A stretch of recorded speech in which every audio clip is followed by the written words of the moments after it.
కాటరమ్మ కొడుకులు వాళ్ళ first match గెలిచారు ఈ సీజన్ ఆఫ్ ఐపీఎల్లో. మనం ప్రివ్యూలో మాట్లాడుకున్నట్టుగానే ఎలా అయితే Travis Head, Abhishek Sharma runs కొడతాననుకున్నా కొట్టారు. శివం కుమార్ ఆడితే బాగుంటుంది అనుకున్నా ఆడాడు, బాగా పర్ఫార్మ్ కూడా చేశాడు.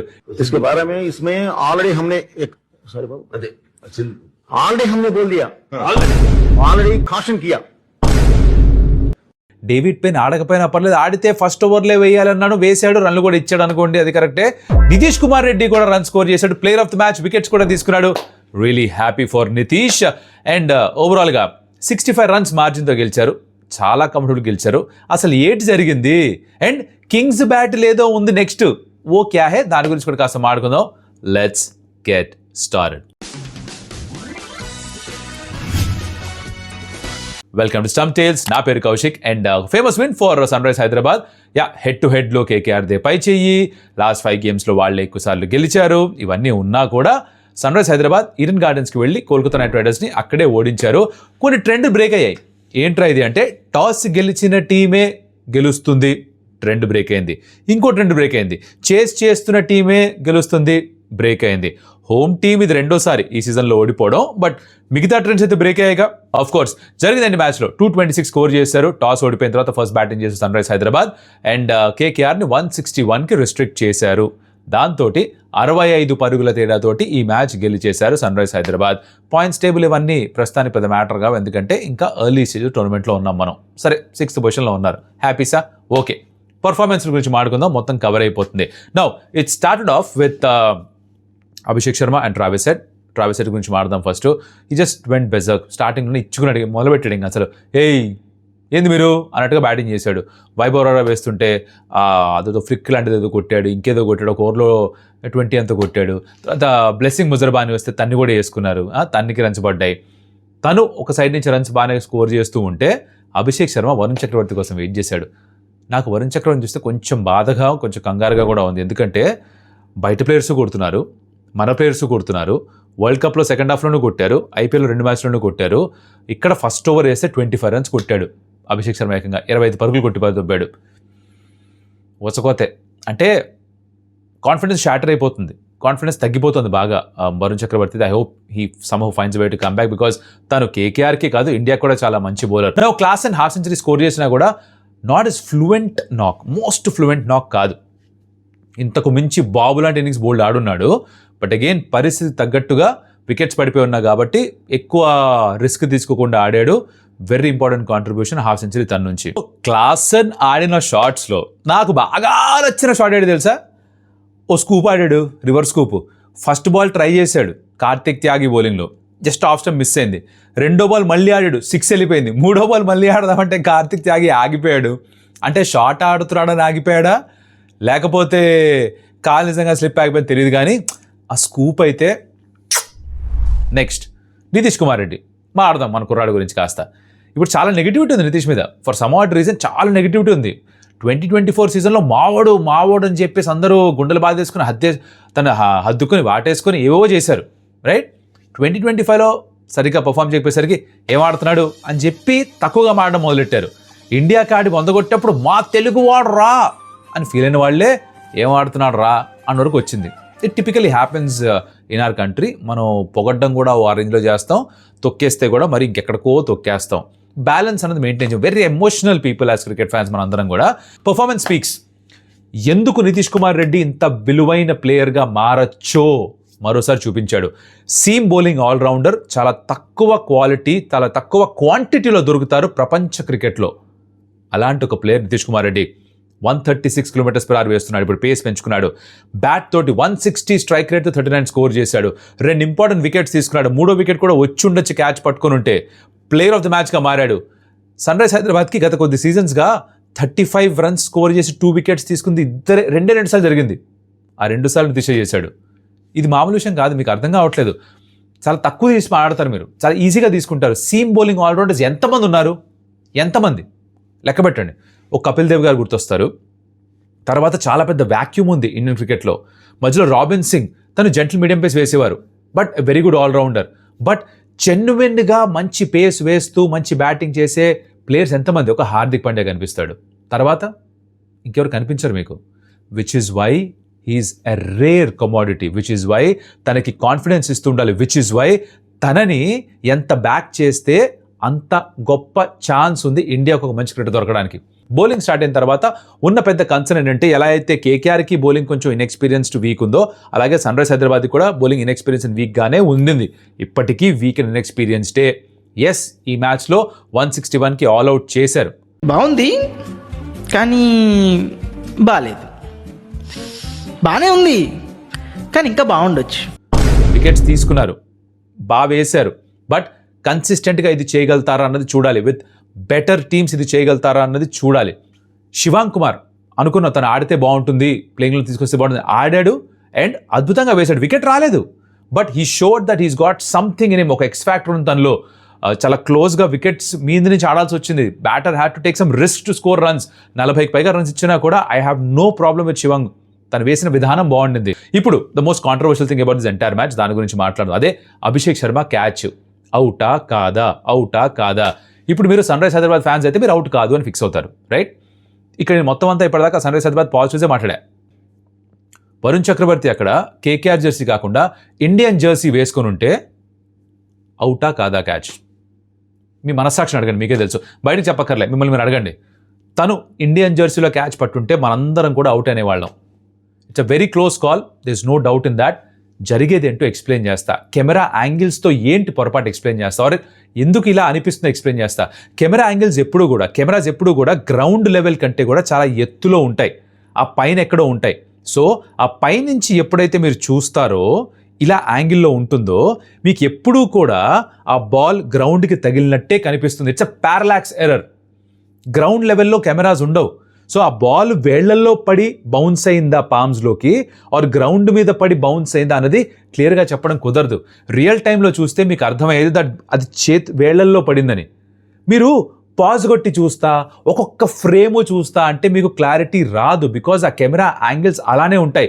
పైనుంచి కెమెరా చూపిస్తుంది, అది గ్రౌండ్ తగిలినట్టే కనిపిస్తుంది. అక్కడెక్కడి నుంచో కెమెరా యాంగిల్ ఉంటుంది, అది గ్రౌండ్ తగిలినట్టే కనిపిస్తుంది. Because of the angle, you need to understand that. అందుకే అంటున్నా, తను వేసుకున్న జెర్సీ బట్టి అవుటా కాదా డిసైడ్ చేయకూడదు. అక్కడ థర్డ్ అంపైర్ ఒక close call, he gave it in the favour of the fielder. Because it real time చూసినప్పుడు అది బౌన్స్ అయినట్టుగా లేదు, గ్రౌండ్ పైన తన వేళ్ల పైన బౌన్స్ అయినట్టుగా ఉంటుంది. In my book it's an out, it's a clear catch. And కేకేఆర్కి పట్టినా ఇండియాకి పట్టినా వరుణ్ చక్రవర్తి ఒక ఫెంటాస్టిక్ క్యాచ్ పట్టాడు. I stand by.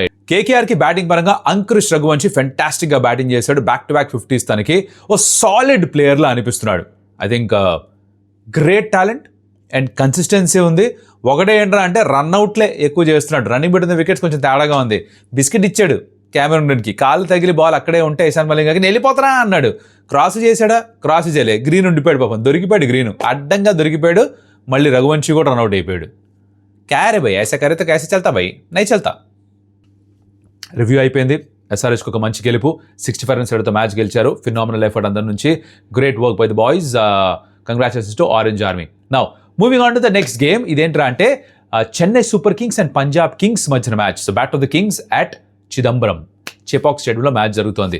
First things first, teams గురించి మాట్లాడే ముందర ఈ స్టేడియం, ఈ పిచ్ గురించి మాట్లాడతాం. ఇది యాక్చువల్గా చెన్నై సూపర్ కింగ్స్కి కొన్ని సంవత్సరాలుగా వాళ్ళ డెన్, వాళ్ళ కంచుకోట. ఇక్కడికి వచ్చి ఎవరన్నా గెలవడం అన్నది చాలా కష్టం. రేర్గా గెలుస్తుండేవాళ్ళు. మెజారిటీ ఆఫ్ ద టైమ్స్ సిఎస్కేని ఇక్కడ గెలిచేవాళ్ళు. ఆ టర్నింగ్ ట్రాక్స్ పెట్టుకొని స్పిన్నర్స్ తోటి ఆపరేట్ చేయించుకుంటూ మహేంద్ర సింగ్ ధోని వెనకాల నుంచి ఒక వ్యూహం పన్ని, ఒక మాయాజాలం క్రియేట్ చేసి మ్యాచ్ అన్ని కూడా గెలుస్తుండేవారు. అది జరగడం మానేసింది. బికాజ్ పిచ్ అలా ప్రవర్తించడం మానేసింది. బ్యాటింగ్ మారిపోయింది. బౌలర్స్ ఆ క్వాలిటీ వాళ్ళు లేరు. లాస్ట్ సీజన్ ఏం చేశారు అంటే, ఆ సీజన్ అయిపోయిన తర్వాత చెన్నై పిచెస్ని తిరిగి మళ్ళీ రీలే చేశారు.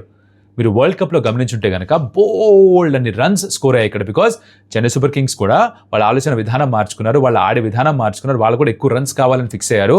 బ్యాటింగ్ ఫ్రెండ్లీ కండిషన్స్ తయారు చేశారు. ఇక్కడ బాల్ ఎక్కువ టర్న్ అవ్వదు అన్లెస్ డ్రై అయిపోయి అస్సలు వాటర్ చేయకుండా పిచ్ ప్రిపరేషన్లా చేస్తే తప్ప, రెగ్యులర్గా చేస్తే ఇది మంచి బ్యాటింగ్ పిచెస్గానే ఉంటాయి. ఈ పిచ్ ఏదైతే ఈ మ్యాచ్లో వాడబోతున్నారో అక్కడే ఇండియా అండ్ జింబాబ్వే ఆడారట. అక్కడే ఇండియా 250కి పైగా స్కోర్ చేశారు. అదే పిచ్ పైన మళ్ళీ ఆడబోతున్నారంట. హై స్కోరింగ్ మ్యాచే ఎక్స్పెక్ట్ చేయాలి. ఆట తీరు, ఆలోచన విధానం, డిఎన్ఏ స్ట్రక్చర్ మొత్తం అంతా మారిపోయింది సిఎస్కేది. That's the pitch. Okay, now visiting team గురించి ముందు మాట్లాడదాం. పంజాబ్ కింగ్స్ వీళ్ళు ఎటువంటి మార్పులను చేసుకోవాలా? I don't really think so because it's a very complete side, very well balance side. దీనిలో Marcus Stoinis, Cooper Connolly bowling చేయడం స్టార్ట్ చేస్తే 7-8 బౌలింగ్ ఆప్షన్స్ ఉంటాయి వాళ్ళ దగ్గర. బ్యాటింగ్ నెంబర్ 8 దాకా ఉంది. ఇంకేం మార్చుకోవాల్సిన అవసరం ఉంది? లాస్ట్ సీజన్ కంటే కూడా కూపర్ కాన్లీ ఎడిషన్ క్రితం మ్యాచ్లో player of the match performance కూడా ఇచ్చాడు కాబట్టి ఇంకా స్ట్రాంగ్గా మారింది. శ్రేయస్ అయ్యర్ చేతికి ఫ్రాక్చరింగ్ కాలేత వాళ్ళ అసిస్టెంట్ కోచ్ బ్రాడ్ హార్డన్ చెప్పాడు. That's a good news. So Priyansh Arya, Prabhsimran Singh, Cooper Connolly, Shreyas Iyer, దాని తర్వాత Shashank Singh, Nehal Wadhera, Marcus Stoinis, then 7 దాకా మార్కో యెన్సెన్, నంబర్ 8 దాకా బ్యాటింగ్ ఉంది, రైట్? దాని తర్వాత ముగ్గురు లాస్ట్ ఆడిన వాళ్ళే ఆడతారు. I don't really see any changes happening unless ఎవరికైనా నిగిల్స్ ఆర్ ఇంజరీస్ ఉంటే తప్ప. ఇది ఇలా ఉందా? చెన్నై సూపర్ కింగ్స్ గురించి మాట్లాడితే రుతురాజ్ గైక్వాడ్ రన్ స్కోర్ చేయాలి. రుతురాజ్ గైక్వాడ్కి చెపాక్లో చాలా మంచి రికార్డ్ ఉంది. Ruturaj Gaikwad and Sanju Samson opening combination. Sanju Samson 2020s ప్రతి 8 బాల్కు 6 కొడుతున్నట్టు ఈ మధ్యకాలంలో. సో తను ఒక 40 balls ఆడాలని కోరుకుంటే దాంట్లో ఒక 6-7 6లు వస్తాయి according to the numbers. I mean if the average keeps up, right? వీళ్ళన్న మార్పులు చేసుకోవాలా. బ్రివెస్ ఇంకా అందుబాటులో లేట్, నెట్స్లో బ్యాటింగ్ స్టార్ట్ చేసినా కూడా ఓన్లీ త్రో డౌన్స్ మాత్రమే తీసుకున్నాడు. సో ఆ సైజ్ నుంచి పూర్తిగా ఇంకా కోలుకోలేదు, తను అందుబాటులో లేడు. మహేంద్ర సింగ్ ధోని కూడా 2 వారాల పాటు అందుబాటులో ఉన్నాడు, మ్యాచ్ ఆడని చెప్పారు. నెట్స్లో తను బ్యాటింగ్ చేస్తున్నారు కానీ మ్యాచ్ ఆడకపోవచ్చు. సో అగైన్ వీళ్ళిద్దరూ లేరు. సో ఆ మిడిల్ ఆర్డర్ కొంచెం పల్చగానే ఉంది. లాస్ట్ మ్యాచ్లో మ్యాచ్ షాట్ ఆడాడు. దాని బదులు they might actually play an Indian batter, ఒక ప్రశాంత్ వీర్నవను తీసుకొచ్చి కావాలంటే అఖిల్ హుసేన్ లాంటి బౌలర్ని పెట్టుకోవచ్చు వాళ్ళు. బికాజ్ తను న్యూ పవర్ ప్లేలో కూడా బౌలింగ్ చేయగలడు, న్యూ బాల్తో కూడా వేయగలడు, ఎఫెక్టివ్గా ఉంటాడు కాబట్టి తనని తీసుకొచ్చే ఆలోచన ఉండొచ్చు. బ్రెవెస్ ఫిట్ అయితే he'll come back in the squad, మ్యాచ్ షాట్ ప్లేస్లో వచ్చేస్తాడు, ఆల్ సెట్. సర్ఫరాజ్ని ఆడించాలి. ఐ థింక్ ఇంపాక్ట్ ప్లేయర్ కాకుండా సర్ఫరాజ్ నార్మల్గానే ఆడించాలి. లాస్ట్ టైం 3.1 overs తీసుకొచ్చారు, గుర్తుందా మీకు? ఆయుష్ మాత్రం అవుట్ అవ్వగానే రెగ్యులర్గానే ఆడాలనుకుంటున్నాను. బట్ మ్యాచ్ షాట్ ఓన్లీ బ్యాటర్గా ఆడతానంటే you can actually have some other batter playing, or Prashant playing in place of means what I think. So ఆ ఒక్క మార్పు చేసుకుంటే బాగుంటుంది అనిపిస్తుంది. మిగతా ఎవరు కూడా అందుబాటులో కూడా లేరు. Like for example Akeal Hosein లోపలికి వస్తే బాగుంటుంది అన్నాను కదా, అలాగే ప్రశాంత్ వీర్ ఆడితే కూడా బాగుంటుంది. Otherwise rest of them look sorted, అలానే ఉంటే సరిపోతుంది. ఆయుష్ మాత్రే చాలామంది అంటున్నారు ఆయుష్ మాత్రం ఎక్కడ రన్ స్కోర్ చేశాడు, రంజీ ట్రోఫీలో పెద్దగా రన్స్ లేవు, అండర్-19 వరల్డ్ కప్లో రన్స్ లేవు, ఇంకేదో టోర్నమెంట్ అక్కడ రన్స్ లేవు, ఎందుకు బ్యాక్ చేస్తున్నారని. Some players are backed on talent, వాళ్ళ దగ్గర ఉన్న పొటెన్షియల్ని బ్యాక్ చేస్తారు, కాస్త అవకాశాలు ఇస్తారు. కొన్ని అవకాశాలు ఇచ్చిన తర్వాత పర్ఫామ్ చేస్తే సరే, పర్ఫామ్ చేయకపోతే అప్పుడు వాళ్ళని పక్కన పెట్టేస్తారు. ఇక్కడ ఈ కుర్రాన్ని తన పొటెన్షియల్ పైన బ్యాక్ చేస్తున్నారు. Be little patient with Ayush Mhatre is what I would say. Bowling విభాగానికి వస్తే ఖలీల్ అహ్మద్ వాళ్ళ left arm seamer, new ball తోటి పవర్ ప్లేలో వికెట్స్ తీసే బౌలర్, 30కి పైగా వికెట్స్ ఉన్నాయి పవర్ ప్లేలో గత 2-3 సీజన్స్గా. That's a great record to have. So తను కీలకంగా మారుతాడు. అలాగే Noor Ahmad is again a very important bowler for them. And తనతో పాటుగా మ్యాట్ హెన్రీ ఎవరైతే వేస్తాడో, ఆబ్వియస్లీ ఇంటర్నేషనల్ క్వాలిటీ బౌలర్ కాబట్టి తను కూడా చాలా ఇంపార్టెంట్. ఈ పిచ్ పైన ఎలా రెస్పాండ్ అవుతారో చూడాలి, because it be a batting paradise. Dew ఎంత వస్తుందో తెలియదు, అది ఎంత ఇంపాక్ట్ క్రియేట్ చేస్తుందో తెలియదు. But again everybody would want to win the toss and chase. Irrespective of ఏం జరిగితే ముందర మ్యాచ్లో everybody would like to do that. T20 అనే ఫార్మాట్లో అదే ఇష్టపడతారు అందరూ. టార్గెట్ తెలిస్తే చేజ్ చేయడం ఒక క్లారిటీ వస్తుంది కాబట్టి everybody would like to chase. So typical అదే చేస్తారు, ఆఫ్టర్నూన్ గేమ్స్ అయితే తప్ప టిపికల్ ఐ థింక్ అదే చేస్తారు. So this is what I'm expecting. ఎవరిది భయ్యా పై చెయ్యి అంటారా? I'm going to back to Chennai super Kings to win this game. Punjab Kings is stronger side, I know that for a fact. కానీ ఎందుకు అనిపిస్తుంది that CSK will win this game? వాళ్ళు బెటర్గా batting చేస్తారని నాకు అనిపిస్తుంది. మొదటి మ్యాచ్లో ఫస్ట్ బ్యాటింగ్ చేస్తున్నప్పుడు ఎక్కువ సీమర్ ఫ్రెండ్లీ కండిషన్స్ ఉన్నప్పుడు త్వరగా వికెట్స్ నష్టపోయారు. లేకపోతే వాళ్ళ దగ్గర కూడా బ్యాటింగ్ బాగానే ఉంది. ఆ టాప్ ఆర్డర్లో 2-3 క్లిక్ అయినా సరే కావాల్సిన స్కోర్ వచ్చేస్తుంది.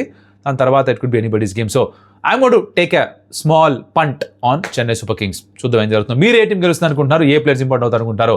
Like the video, share it with your friends, comment about a player important అవుతారు అనుకుంటున్నారో, ఏ టీం గెలుస్తుంది అనుకుంటున్నారో అది కూడా కమెంట్ చేయండి. అలాగే సబ్స్క్రైబ్ టు స్టంప్ టేల్స్. మరొకటి మళ్ళీ కలుస్తా, అప్పటిదాకా సెలవు. అదియోస్ అమిగోస్.